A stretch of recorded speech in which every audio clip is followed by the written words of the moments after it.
With me is Assistant Minister for the Treasury, Andrew Leigh. Andrew, thanks for your time. We heard from Governor Lowe, his appearance before the Senate estimates today, but I want to start with that monthly inflation number.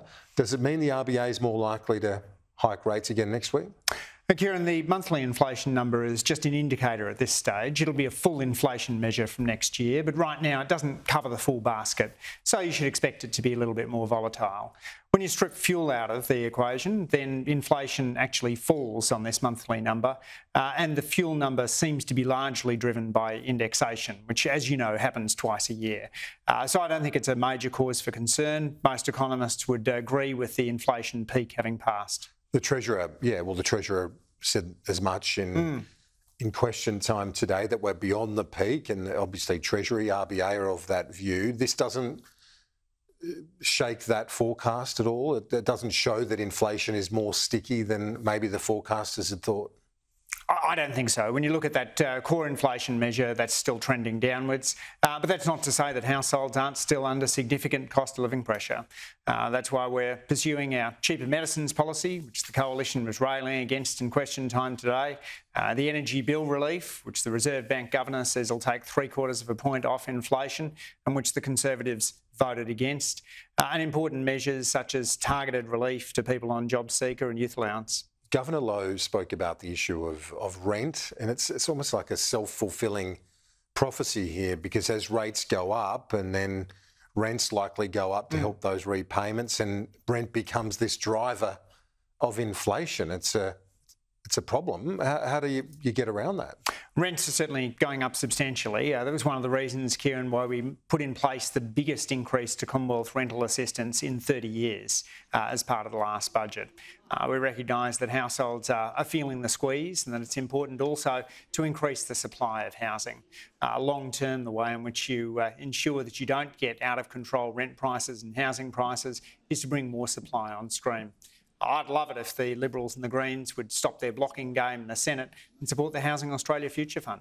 30,000 more social and affordable homes, 4,000 of them directly targeted towards women and children fleeing domestic and family violence. And with the costs up, the RBA Governor indicating that more people have to live in the accommodation we have, given the supply constraints. How do you think that advice will be received?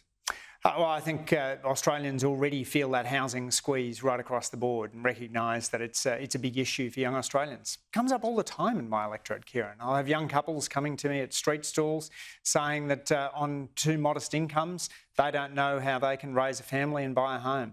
It shouldn't be that way, and that's why housing affordability is such a big priority for the government. The big investments in the Housing Australia Future Fund, the investments in homelessness, the investments in the Commonwealth state agreements as well. We need to do more. That's the key, isn't it, the states? Because you've got to get those planning ministers at the state level to put the heat on councils to get approvals up, surely. We've definitely got to unlock more supply, and we're doing that through direct budget investments and also through engagements with state and local governments. Things like ensuring better long-term leasing arrangements. That's important as well, making sure that people are able to have stable tenancy arrangements. It's a major issue that I know I and my colleagues are seeing reflected back to us across the board, and it arises from 9 years of coalition inaction in which there was no real focus on dealing with Australia's housing affordability problems. The Governor said wage rises, as they are and forecast, are not problematic if we have productivity growth. How does the government intend to drive that productivity growth? Because if you get wages increasing, but without that improvement in productivity, that is inflationary. Well, productivity is fundamental to us as a Labor government. We want to invest in institutions, and our competition reforms are a core part of that. We want to invest in individuals, and the free TAFE places and university places are part of that.